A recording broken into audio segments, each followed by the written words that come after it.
이 조선의 입장에서 생각한 이란 합병의 문제에 대해 살펴보도록 하겠습니다.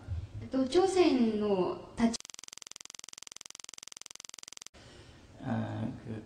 조선이란 사회에서 이 일본과 합병이 그러니까 이제 조선 총독부가 설치되는 것은 굉장히 여러 가지 의미를 갖고 있습니다. 근데 일본도 사실은 이 다른 민족을 완전히 일본과 동화시키려는 목적으로 통치해 본 것은 이 조선이 처음이었다는 것입니다.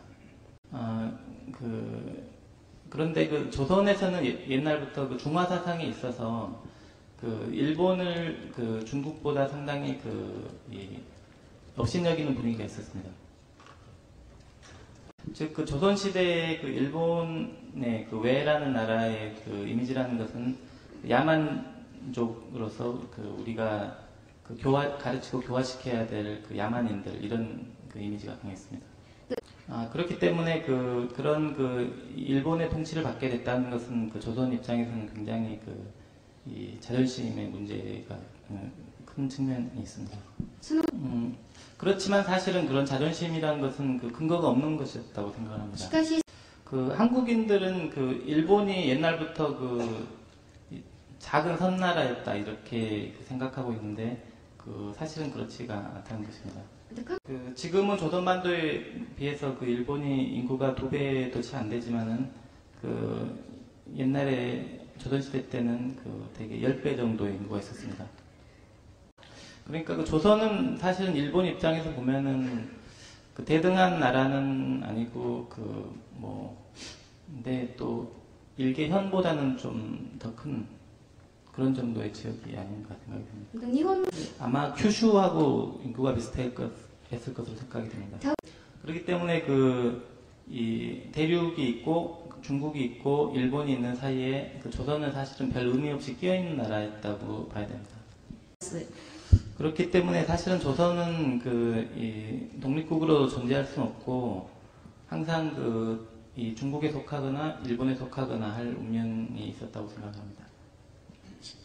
그런데 이제 이 일본이 개항을 한 이후에 조선이 일본에 있어서 이제 군사적으로 중요한 위치를 차지하게 되면서 일본은 조선을 중국으로부터 독립을 시켰습니다. 즉 일본 입장에서는 완충지대가 필요했다는 것입니다. 그런데 완충지대로 놔둔다는 것이 결국은 영향력 하에 둔다는 의미이기 때문에 결국은 합병을 할 수밖에 없는 그런 상황이 아니었나 생각이 듭니다. 어쨌든 조선이 이 일본과 대등한 나라 혹은 일본을 가르친 선생과 같은 나라다고 생각했던 것은 착각이기 때문에 그것은 지금에 와서는 별다른 의미가 없는 얘기라고 생각을 합니다.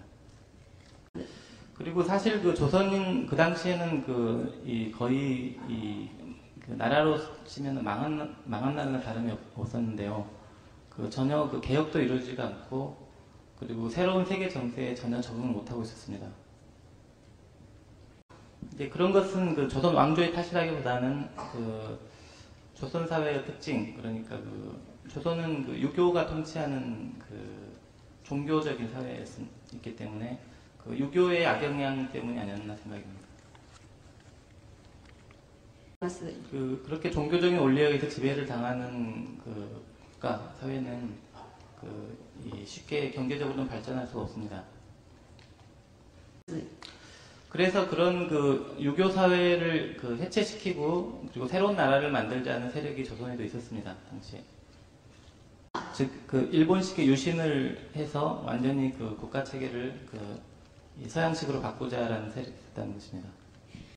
그래서 사실상 그와 같은 이 수구 세력과 개혁 세력 간의 내전 상태에 있었는데 거기에 이제 일본이 끼어든 것이죠. 그리고 일본이 청나라 러시아를 물리치고 조선의 지배자가 되었습니다. 그렇게 해서 이민족의 통치를 받았기 때문에 조선 사회는 옛날 과거 유교 사회의 틀에서 벗어나서 그 완전히 새로운 사회로 그 탈바꿈할 수가 있었습니다. 그런 점에서 본다면은 그 조선의 입장에서는 그 이란 합병이라는 것은 굉장히 운이 좋았던 일인 게 확실합니다. 네, 이상으로 마치겠습니다. 以上で終わらせていただきます。ありがとうございます。